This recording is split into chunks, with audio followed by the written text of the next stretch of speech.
And if you can't figure out me using the example of the troops in Afghanistan with, I care about our military, but I don't like how it's being used. Just like Hitler said, shut up to anybody that said, I'm not against the military, but I think Hitler's bad. That's why you're going down, listeners. That's why, and I'm not talking about our general listeners, but new listeners that tune in every millisecond. That's why you're going to lose everything you got.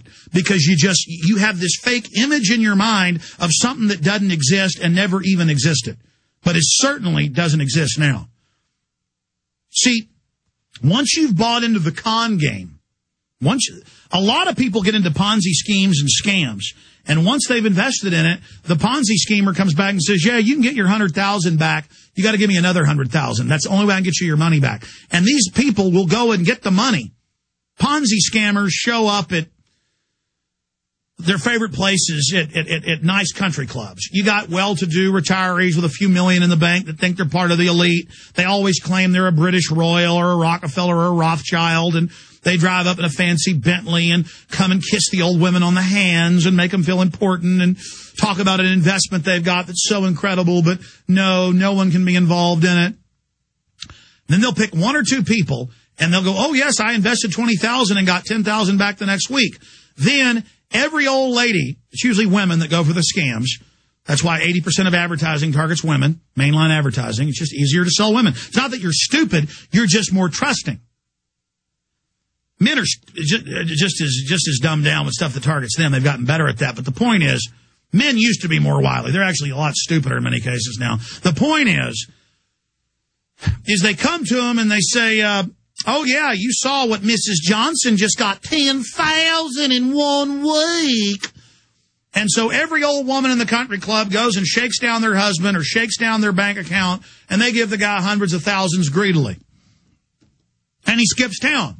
And the old women are always in the news in Rhode Island or in Dallas, Texas. I see the cases every week going, I still believe Wilford Rothschild IX is going to give me my $1 million. I believe people calling him corrupt have driven him out of the town.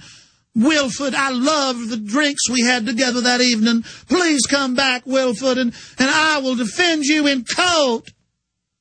I mean, that's how they operate. And it was the same thing in Hardin, Montana, with this con artist dropping out of nowhere, taking over the police department, driving around in his own vehicles, taking over the prison, foreign con artist, criminal with foreign troops.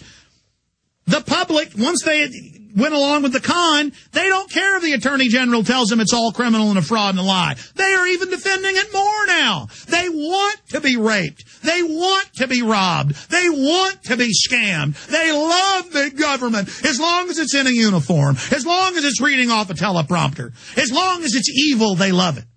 That's a diseased nation. Let's jam a call in here. I'm out of control. And I have these computerized phone systems that just crash in front of me. So I don't know how.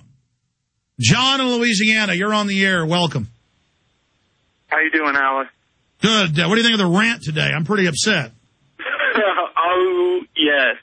But, man, let me just tell you, people are waking up. You're waking millions up. We've woken up a bunch of people.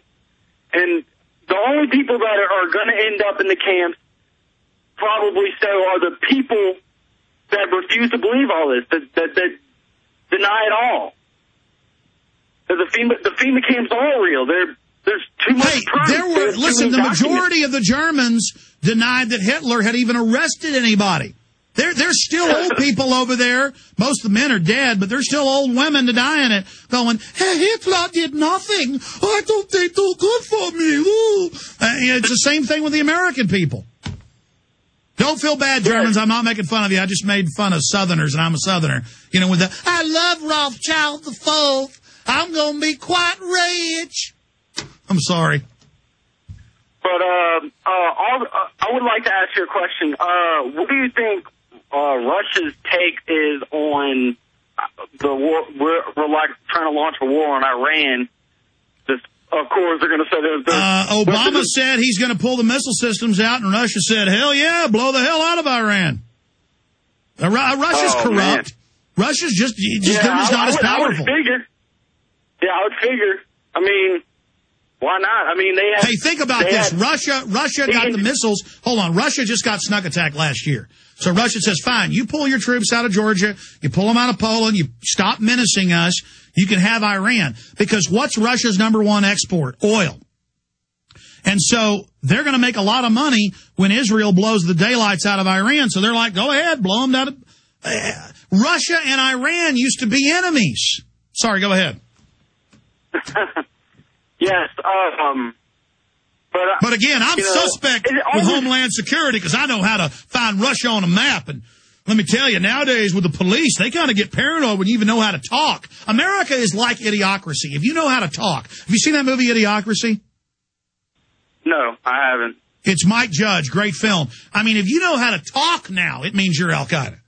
I mean, you should have seen the Billings, Montana people. They were on the TSA.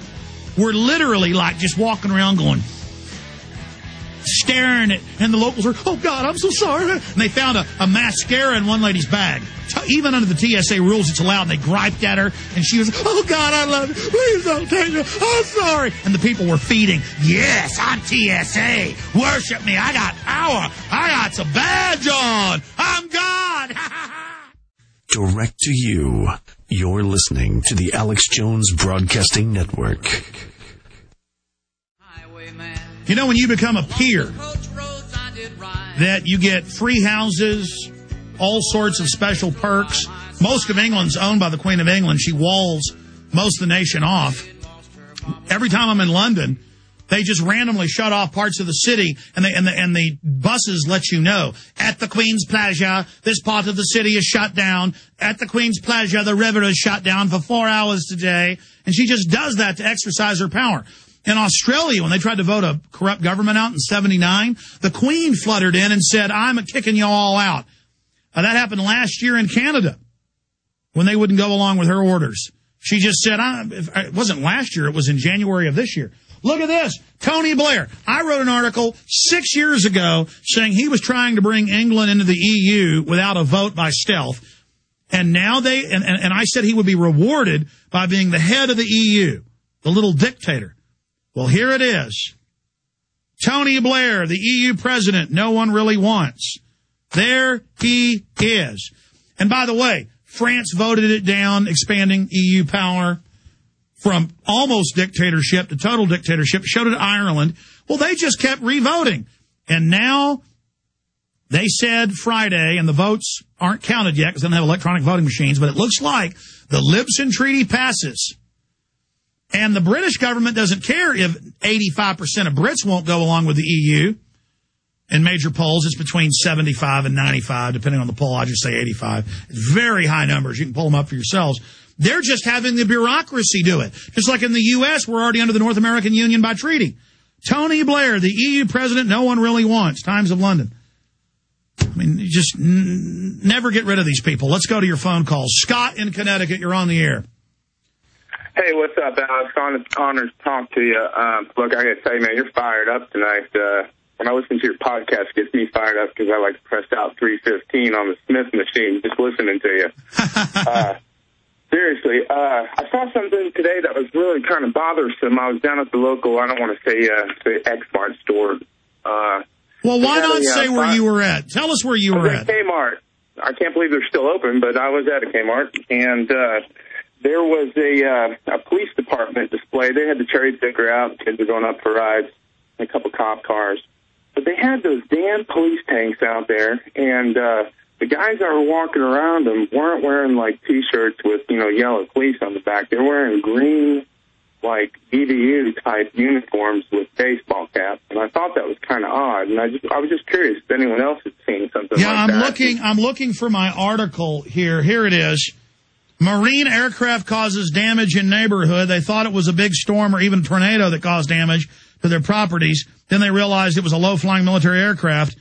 And it says it happened Tuesday evening on Willow Street in Frankfurt.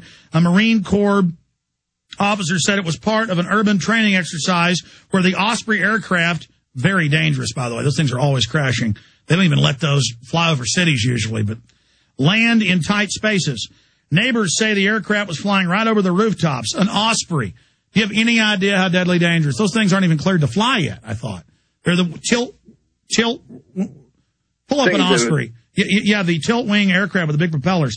Captain Robert Schufer, the 24th Marine Expeditionary Unit, apologized to neighbors. Folks, Delta Force crashed in Houston. Delta Force fired into an all-night restaurant in Miami, hitting the table. Pieces of glass went in the woman's face. They bribed the San Antonio government till the police chief stopped it. They tried to bribe the Travis County government. I mean, this is on record. The Army is involved putting liaison officers in everywhere. They're involved taking over, and they're doing urban warfare drills, admittedly, to acclimate the public.